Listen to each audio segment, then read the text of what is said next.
Merci Madame la Présidente, Monsieur le Premier ministre. 19 milliards d'impôts nouveaux en 2026 sur les Françaises et les Français, les salariés, les entrepreneurs. Hier, Monsieur le Premier ministre, je le regrette, mais vous avez donc menti.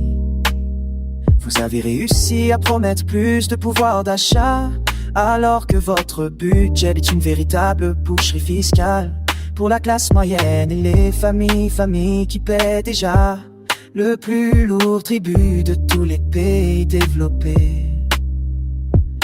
Pire, Monsieur le Premier ministre, pire. La charge fiscale dans notre pays est tellement insupportable que depuis 4 ans, les impôts ne rentrent plus comme ils le devraient. À défaut d'écouter la souffrance des contribuables, écoutez, lisez les rapports de Bercy, peut-être serez-vous moins sensible.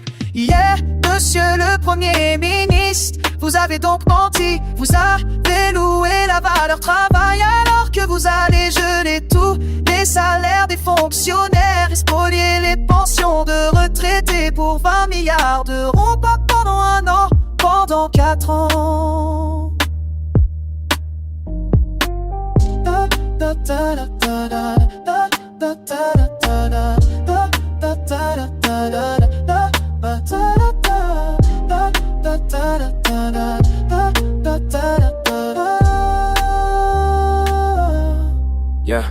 Hier, Monsieur le Premier ministre, vous avez menti, car vous promettez de régler la crise des finances publiques alors que vous continuez à augmenter la dépense de 28 milliards d'euros en 8 longues années. Vous n'aurez donc jamais été capable de baisser d'un seul centime la dépense publique. Vous avez caché, Monsieur le Premier ministre, tous ces mensonges par une forfaiture encore plus cynique. Vous avez menti à des milliers de Françaises et de Français qui travaillent dur, qui nourrissent le légitime espoir de pouvoir prendre leur retraite plus tôt. Et tous ces travailleurs, vous les avez trompés avec la complicité des sociotraites de service. Jamais avare d'insulter l'intelligence et la dignité de compatriotes. La suspension de retraite n'existe pas autrement dans vos mensonges montés avec les socialistes, mais vous mentez mal grâce à la sagacité de Marine Le Pen. Vous avez dû avouer depuis hier qu'il n'y avait ni amendement ni projet de loi. Un simple accord d'appareil avec des socialistes qui ne savent rien faire que mentir.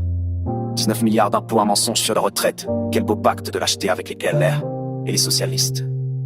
Alors avouez vos mensonges.